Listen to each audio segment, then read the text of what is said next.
Welcome to doctor Chowdary homeopathy. అందరికీ నమస్తే. మనం ఈరోజు ఆటో ఇమ్యూన్ డిసీజ్ అయినటువంటి ఇన్ఫ్లమేటరీ బౌల్ డిసీజ్ గురించి మాట్లాడుకుందాం. ఆటో ఇమ్యూన్ వ్యాధుల సిరీస్లో మనం ఇదివరకు ఆటో ఇమ్యూన్ వ్యాధులు అంటే ఏంటి, అవి ఎవరిలో ఎక్కువగా వస్తూ ఉంటాయి, వాటిలో ఉన్న రకరకాల ఆటో ఇమ్యూన్ డిసీజులు ఏంటి, ఎటువంటి మార్పులు ఆటో ఇమ్యూన్ డిసీజెస్లో కనిపిస్తూ ఉంటాయి, మన రోగ నిరోధక శక్తిలో ఎటువంటి మార్పులు వస్తే అది ఆటో ఇమ్యూన్గా టర్న్ అవుతుంది అన్న విషయాలు ఇదివరకు వీడియోలో చాలా మనం వివరంగా తెలుసుకున్నాం. ఈరోజు special disease inflammatory bowel disease IBD గురించి ఈ వీడియోలో చాలా వివరంగా మాట్లాడుకుందాం. ఒకరిలో దీర్ఘకాలికంగా మోషన్స్ అవుతూ ఉన్నాయి, కడుపులో నులిపెట్టినట్టు నొప్పి వస్తూ ఉంది, పల్చటి విరోచనాలు అవుతూ ఉన్నాయి, మాటిమాటికి అవుతూ ఉన్నాయి, అప్పుడప్పుడు కాన్స్టిపేషన్ అనిపించి మళ్ళీ పల్చటి విరోచనాలుగా మారిపోతూ ఉన్నాయి, మోషన్లో రక్తం పడుతూ ఉంది అని అంటే ఆ వ్యక్తికి దాదాపుగా ఇన్ఫ్లమేటరీ బౌల్ డిసీజ్ ఐబిడి ఉన్నట్లుగా అనుమానించాలి. ఆటో ఇమ్యూన్ వ్యాధుల్లో ఈ ఐబిడి అనేది చాలా ముఖ్యమైన వ్యాధి. ఈ ఐబిడి అనేది ఆటో ఇమ్యూన్ డిసీజెస్లో ఇమ్యూన్ హైపర్ సెన్సిటివిటీలో టైప్ 3 అండ్ టైప్ 4 విభాగానికి సంబంధించింది. అంటే ఈ ఆటో ఇమ్యూన్ డిసీజ్లో ఏం జరుగుతుందనంటే 2 రకాల ఇమ్యూన్ సంబంధించిన మార్పులు జరుగుతూ ఉంటాయి. అందువల్ల ఐబిడి అనేది చాలా సంక్లిష్టమైనది, చాలా కాంప్లెక్సిటీ తోటి ఉండే ఆటో ఇమ్యూన్ వ్యాధి. ఈ జబ్బు ఎవరిలో వస్తుంది? ఈ జబ్బు రావడానికి ఇప్పటి వరకు ఇది కారణమని ఏ సైంటిస్టు చెప్పలేకపోయారు. కానీ సైంటిస్టులు దీని మీద రీసెర్చ్ చేసిన దాని ప్రకారం కొన్ని రకాల పరిస్థితులను వీళ్ళు ఈ జబ్బు రావడానికి కారణంగా కనిపెట్టగలిగారు. దాంట్లో ముఖ్యంగా జెనెటిక్ ప్రిడిస్పోజిషన్, అంటే ఒక ఫ్యామిలీ హిస్టరీలో ఎవరికైనా తాతలకో, తండ్రికో, అమ్మమ్మకో, నాయనమ్మకో ఉంటే ఇది తర్వాత తరంలో వచ్చే అవకాశం ఎక్కువగానే కనిపిస్తూ ఉంటుంది. దీన్ని జెనెటిక్ ఇన్హెరిటెన్సీ కింద మనం చెప్పుకోవచ్చు. వాళ్ళలో ఎక్కువగా వచ్చే అవకాశాలు ఉంటాయి.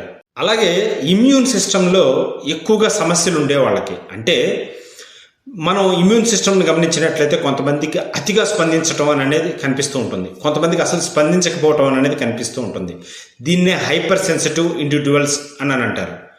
ఈ అతిగా ఇమ్యూన్ సిస్టమ్ స్పందించటం మూలాన ఇమ్యూన్ సిస్టంలో ఏర్పడే మార్పులు కూడా ఈ ఐబిడి ఇన్ఫ్లమేటరీ బౌల్ డిసీజ్ రావడానికి కారణంగా కనిపిస్తూ ఉంటాయి. అలాగే చాలామందిలో వెస్ట్రన్ డైట్ తినేవాళ్ళలో, అంటే బర్గర్లు, పిజ్జాలు ఈ తినేవాళ్ళు, అంటే మైదాకు సంబంధించిన ఫుడ్ ఎక్కువగా తినేవారిలోను, అలానే స్మోకింగ్ ఎక్కువగా చేసేవారిలోను, అలాగే ఎక్కువగా పట్టణాల్లో జీవించేవాళ్ళు, అంటే సిటీ లైఫ్కి బాగా అలవాటు పడ్డవాళ్ళు, మెట్రో లైఫ్కి బాగా అలవాటు పడ్డ వాళ్ళలోను, అలాగే ఎవరైతే ప్రేగుల్లో ఉండే మంచి బ్యాక్టీరియాని చంపే ఆహారం కావచ్చు, మందులు కావచ్చు, పెస్టిసైడ్స్ తోటి కూడిన ఫుడ్ కావచ్చు, ఏదైనా కావచ్చు, మంచి బ్యాక్టీరియా తగ్గిపోయి బ్యాడ్ బ్యాక్టీరియా ఎక్కువగా ఉండే వాళ్ళలోనూ, ఎక్కువగా ఒత్తిడికి గురయ్యే వాళ్ళలోనూ ఈ జబ్బు ఎక్కువగా కనిపించటం మనం చూడొచ్చు. అలాగే ఒక మనిషిలో ఇన్ఫెక్షన్స్ ఎక్కువగా వచ్చేవారిలో, అలాగనే పెయిన్ కిల్లర్స్ ఎక్కువగా వాడే వాళ్ళలో, యాంటీబయాటిక్స్ ఎక్కువగా వాడే వాళ్ళలో, ఎమోషనల్గా ఎక్కువగా రెస్పాండ్ అయ్యేవాళ్ళు, అంటే మానసికంగా చాలా ఉద్వేగానికి గురయ్యే వాళ్ళల్లో ఈ ఇన్ఫ్లమేటరీ బౌల్ డిసీజ్ వచ్చే అవకాశాలు ఎక్కువ. అలాగే ఫ్యాట్ ఫుడ్ ఎక్కువగా తీసుకునే వాళ్ళలో, స్పైసీ ఫుడ్ ఎక్కువగా తినే వాళ్ళలో మనం చూస్తూ ఉంటాం. బయట పానీపూరీలు ఎక్కువగా తినటం, ఇలాగ స్పైసీ ఫుడ్, మిరపకాయతో కారం ఎక్కువగా తీసుకునే వాళ్ళల్లో ఇటువంటి మార్పు ఎక్కువగా కనిపిస్తూ ఉంటుంది. ఈ ఐబిడి ఇన్ఫ్లమేటరీ బౌల్ డిసీజ్ అనేది ఒక మనిషిలో ఎన్ని రకాలుగా కనిపిస్తూ ఉంటుంది? ఈ ఐబిడి అనేది మనిషిలో 2 రకాలుగా కనిపిస్తూ ఉంటుంది. ఒకటి క్రాన్స్ డిసీజ్గా, 2 అల్సరేటివ్ కొలైటిస్గా కనిపిస్తూ ఉంటుంది. ఈ క్రాన్స్ డిసీజ్ గురించి, అల్సరేటివ్ కొలైటిస్ నుంచి రాబోయే వీడియోల్లో చాలా వివరంగా తెలుసుకుందాం. చాలా ఇంపార్టెంట్ అయిన డిసీజెస్. ఈ ఐబిడిని సరిగా ట్రీట్ చేయకపోతే ఏమవుతుంది, వీటి వల్ల వచ్చే కాంప్లికేషన్స్ ఏంటి? ఈ ఐబిడిని సరిగా ట్రీట్ చేయకపోవటం మూలన లోపల యాబ్సెస్లు ఏర్పడతాయి, అంటే చీము గుళ్ళలు ఏర్పడతాయి, చీము పట్టేస్తుంది. అక్కడ నుంచి ఫిస్టులాస్ అంటే బొక్కబడిపోయి వేరే ఆర్గాన్కి ఫిస్టులా అనేది ఏర్పడిపోతూ ఉంటుంది. అలాగనే అక్కడ స్ట్రక్చర్స్ డెవలప్ అవ్వచ్చు, అంటే ఒకదానికొకటి అతికిపోతూ ఉంటాయి ప్రేగులు. అతికిపోవటం వలన మాల్ అబ్జార్ప్షన్ జరుగుతుంది.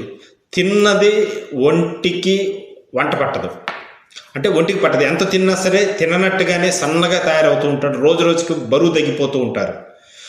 ఇది కానీ ఐబిడి కానీ కంటిన్యూ అయితే ఖచ్చితంగా మనిషికి ప్రాణాపాయం ఉంటుంది. ఐబిడి వచ్చిన పేషెంట్స్లో ఏం జరుగుతుంది అసలు? ఎవరికైతే ఈ జెనెటిక్గా వచ్చిన వీక్నెస్ ఉంటుందో దానికి తోడు ఫుడ్ వల్ల కావచ్చు, ప్రేగుల్లో మంచి బ్యాక్టీరియా తగ్గిపోవటం మూలన కావచ్చు, శరీరంలో ఉండే రోగనిరోధక శక్తిలో అనుకోని విచిత్రమైన మార్పులు వస్తూ ఉంటాయి.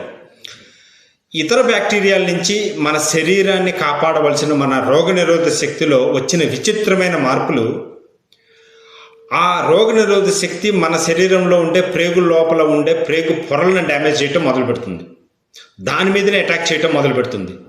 ఇలాగ గతి తప్పిన పిచ్చి పట్టిన దానిలాగా మన మీదనే దాడికి ప్రయత్నం చేసే immune cells TNF, A, IL, 1, IL, 12, IL, 23 interleukins 23 అని అంటాం.